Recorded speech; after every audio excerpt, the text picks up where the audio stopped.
All right, ladies and gentlemen, welcome back. It is Monday, October 16th. It is 12:13 here on the West Coast. It's 3:13 on the East Coast over there by Bennett. We got a little choppy market on our hands. A couple weeks ago, we saw what might have appeared to be a bottom in the market. So now we're figuring out the next steps. Is the market ready to rally once again? Does the market need to pull in more? Does it need to consolidate more? We've got earnings season coming up. We've got a ton of Fed speakers. So ton of news and ton of things to digest on tap. So without further ado, let's get into the charts. Let's jump into the market outlook. I'm going to share my screen here. Up on the screen is I have the SPY up, the S&P 500. So we saw this head and shoulders top come to fruition. We saw the push lower a few weeks ago, and it was a perfect 10% correction, which led us right back to the consolidation where we broke out from in late May, early June. That began the big run. It was a perfect retest of that area, perfect bounce, perfect short squeeze, all that. Now what? Now what? Now it's the tricky part. Okay, the bounce happened. Now we're consolidating. And it was kind of nasty action on Friday. This day is Friday right here. We saw a lot of the growth stocks, a lot of the tech stocks that were so strong. We saw them especially weak, which is, was kind of a red flag since they led us up, led us higher. So it's like, now are we going to be able to push right through this area, push through highs, continue the rally? Do we need to consolidate more in this area? That's what I'm not sure. So I'm kind of playing it very conservatively. I'm not holding a ton of stock. I'm sort of just day trading singles and doubles still personally. I think I got the TNX up now. Here's the 10-year, and it's just still moving higher at such a rapid rate that it's difficult to anticipate that stocks are really going to be able to run if this little pivot. The 10-year broke out, came down, retested this area, and now it's pivoting higher, moving higher once again today. That's scary. We don't like seeing that. So it's tough for me to put on a lot of long risk. And now let's look at the S&P, the SPY intraday, the area I'm looking at. Let me show you. I'm a little interactive brokers. So this is that area I'm highlighting. Now it looks like, it's very tight consolidation, top end of the range. It looks like we're going to break that area out. Let's go to a daily chart. It looks pretty good. We just know there's a ton of resistance in this area. And with the action we saw Thursday, Friday, it's tough. It's tough right now. So, I don't have a ton of conviction either way. The good news is we have earnings season kicked off last Friday. We got Netflix, Tesla, Lam Research, a few other ones, big Wednesday after the close. That's the big one. So, singles and doubles for me until we see things clear up. If this consolidation of the SPY I was talking about, we get a few more days where it looks better to buy. Right now, you're buying into resistance. A little too scary for me. So I'm pulling back a little bit, just taking my singles and doubles. What are you thinking over there, Ben? All right, so you definitely. Oh, hold on 1 second. Got your charter from before. I don't want to talk about that right now. No, I know. I'm like, it's like right where the tab is. It's like right over that. There we go. Okay. Again, you touched on the SPY 10-year. I'm not going to talk about that. Sectors worth talking about. Again, we got the relatively strong sectors lately. We've definitely seen the bounce out of the energy sector. You got to share your screen? Oh, it's unshared. All right, 1 second. I guess it just shared. Also, maybe touch on small caps. I forgot about those. IWM. Mm-hmm. Can you see it now? Good. Okay, cool. So yeah, so you already touched on the broad market 10-year. We'll move past that. Again, sector wise, energy and the defensive names definitely have been the market leaders recently with a lot of the stuff going on overseas. Question. Mm-hmm. Is oil going to go insane with the conflict in Israel as it did in the 70s? I have no idea. The same exact setup. That's what. Remember all the lines in like the gas lines in the 70s? Mm-hmm. That started because there was a war in the Middle East in an area like Israel where it was like a hotbed for oil that it constrained the supply coming to the U.S. and that's what created all this. I don't think so. I don't think so.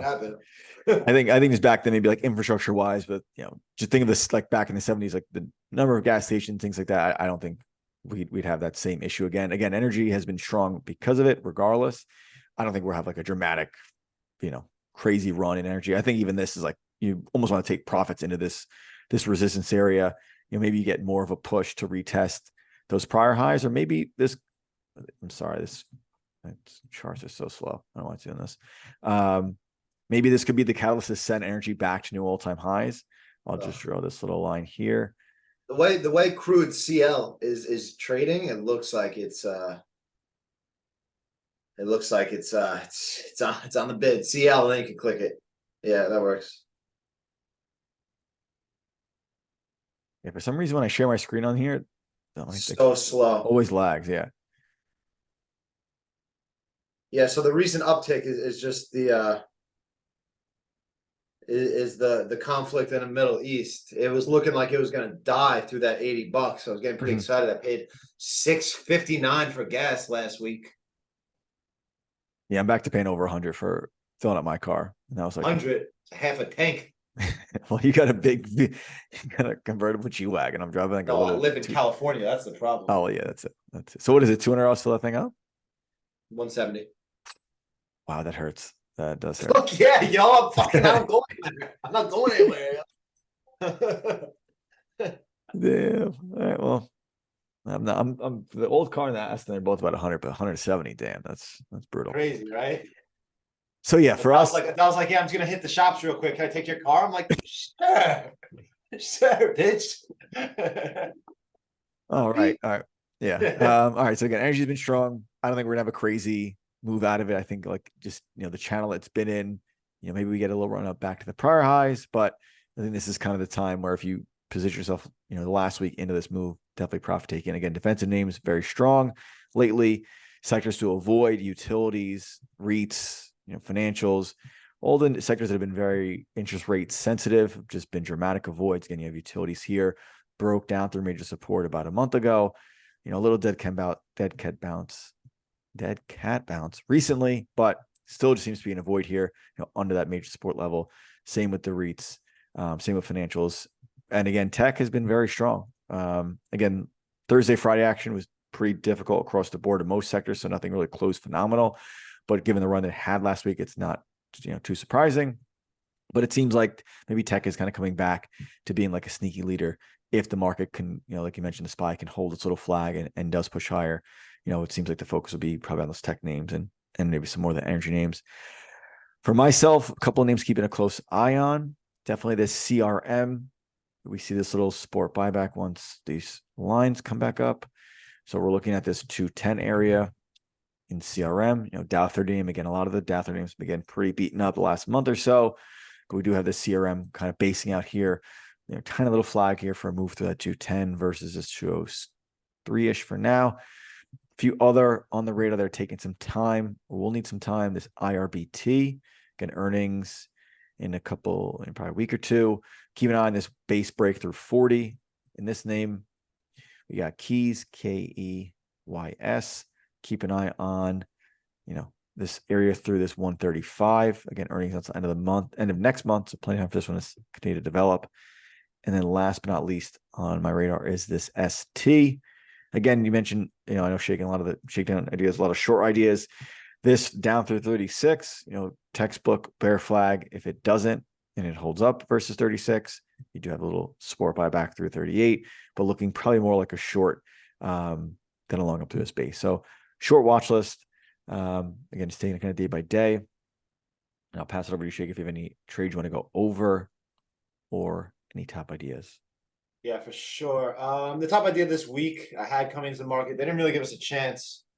It's was this XANG short. Mm-hmm. We were actually looking at this one long, up here before the conflict started. Israeli conflict. It's like the most ironic thing. They had a ceremony between Israeli and Chinese officials. So this is a Chinese electric vehicle company. Mm-hmm. Big growth company, so they depend on huge growth numbers to keep that high price. Not the best valuation, so they need the growth numbers to elicit these stock prices.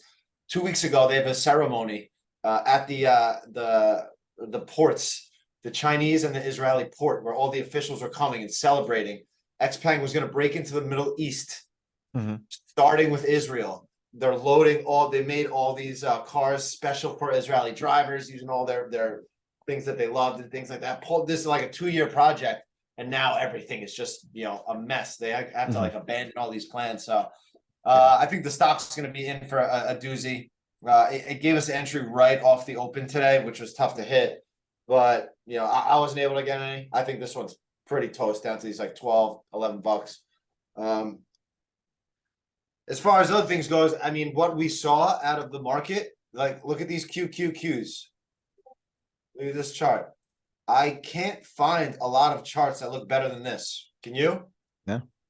And what is driving these charts? It's the Metas, it's the Microsofts, it's the AMDs. So these are the names I'm focused on. Like, this is where it's very unfortunate. The market's dynamic is this, the Magnificent Seven, the huge conglomerate tech stocks, the ones who have so much more money than everyone else that during a recession, they're not going to feel that same pain. So it makes sense that money flows into these. They've almost become safety stocks in their own right because they're just so far ahead of everyone else in tech. So, my plan is just simply focus on those names and wait till they give good buy setups. We bought this AMD last week. I got out and I'm waiting for this next move. Maybe it's, maybe it consolidates this area.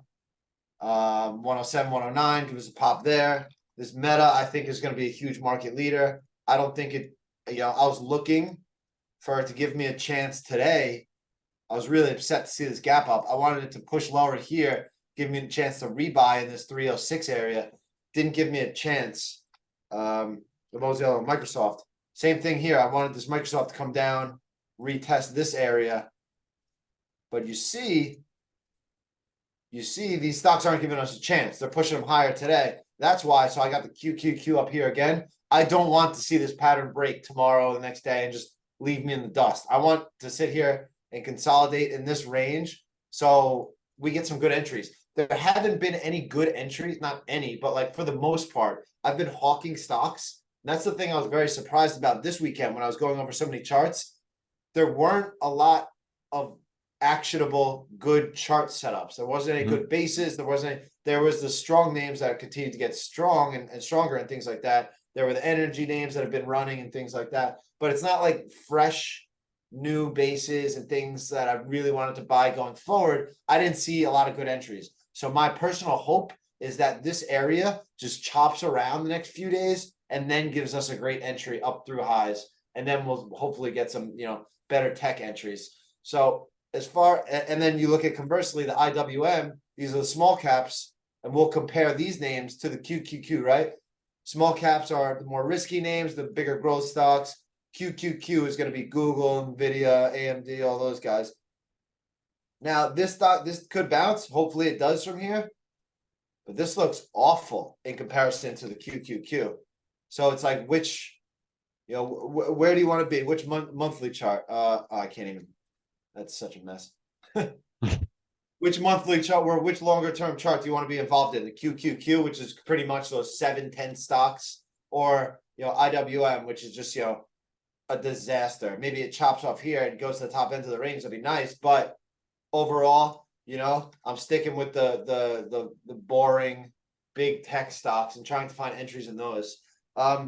Individual stocks I might like, this DraftKings. I bought a little bit of this today off support. That looks pretty good. This DBX, this is another one slowly setting up, watching that one. SMCI was another one. This is kind of setting up once again off that pullback. And anything else?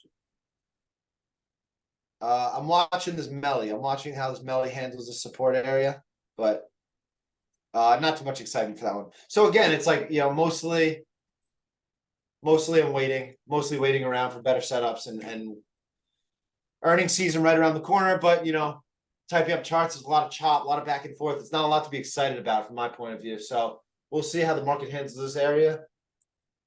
You got anything else? So I guess, I'm with you as well. Again, even me scanning, ideas. I feel like there's periods when you have like 20 ideas and there's times when you have 2 or 3. And like, these are just the times where, pickings are slim. But Yeah. we did come across the last week or so, which we haven't really spoke about. I mentioned it once, twice in the chat, but just a little tax loophole. Again, we always, you hear the word taxes, your eyes kind of glaze over. Most people, again, we're big fans of anything that involves a Roth, whether it's your Roth 401k or your Roth IRA. But once you start to add in the tax treatments, people kind of like remember the headlines and they don't look in the fine print. Sometimes ourselves included with some of these topics. But this past week or so, we came across, there's always the income limitation with a Roth. So I'm going to use simple numbers. I know the limit for this year, if you're single, it's 156,000. But let's say you're making 160, just to keep numbers simple. Most people have this assumption that when you make more, that you can contribute to a Roth, which technically is true. But if you do contribute to it, there is a penalty. But for most, it's a very insignificant penalty that it's almost worth paying that toll to continue to contribute. And we had a member that we were working with that was in this exact situation. He maxed the Roth out. By the end of the year, his income was way over the limit. He was making more than 156,000. And what the IRS return basically says is like, take this money out, take the $6,000 out to avoid this penalty. And talking with Skender, I was like, well, what is that penalty? Like, what is the worst case scenario if he says, no, I want to keep the money in? And what we found out was the penalty really wasn't that big of a deal. It was a 6% increase on that contribution, or what would be taxed. So on that 6,000, he'd be charged 6% extra on his tax return, which came out to a few $100s.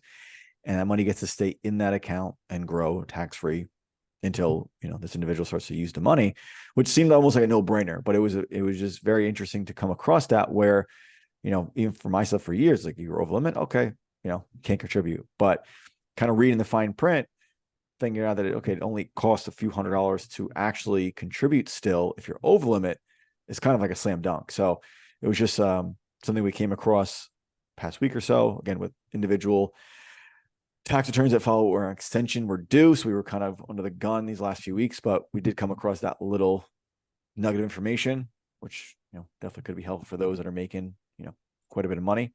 So some good problems to have, and definitely a toll worth paying if you, are over that limit. So that's probably my idea of the week, is just continue to contribute to the Roth and pay the little toll at the end of the year. Like that's huge right there. Yeah. So that's really it on my end.